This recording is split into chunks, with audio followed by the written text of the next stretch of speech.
നൂഹ് നബി അലൈഹിസ്സലാം ദഅവത്ത് തുടങ്ങി. പ്രധാനമായിട്ടും ദഅവത്ത് ചെയ്തത് ഒന്ന് ഇബാദത്തില്ലാഹി വഹ്ദഹ്, തൗഹീദിലേക്കാണ്. രണ്ട് അള്ളാഹുവിനെ തഖ്വ ചെയ്യുന്നതിലേക്കാണ്.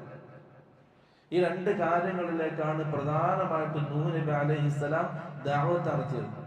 നമുക്ക് കാണാം, മറ്റുള്ള പ്രവാചകന്മാരെ സംബന്ധിച്ച് അല്ലാഹു സുബ്ഹാനഹു വ തആല ഖുർആനിൽ പറയുമ്പോൾ അവര് ലാ ഇലാഹ ഇല്ലല്ലാഹ് എന്ന കലിമത്ത് തൗഹീദിലേക്ക് ദഅവത്ത് നടത്തും.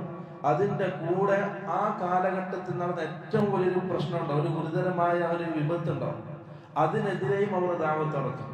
ഇപ്പൊ ശുഐബ് നബി അലൈഹിസ്സലാമിനെ സംബന്ധിച്ച് പറയുമ്പോൾ തൗഹീദിലേക്ക് ദഅവത്ത് നടത്തി. പിന്നെ കച്ചവടത്തിൽ അളവിലും തൂക്കത്തിലും വ്യത്യാസം വരുന്നതാണ് അവരുടെ പ്രശ്നം, അതിലേക്ക് ദഅവത്ത് നടത്തി.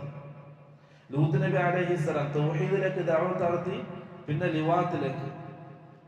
ലിവാത്ത് ആ നാട്ടിൽ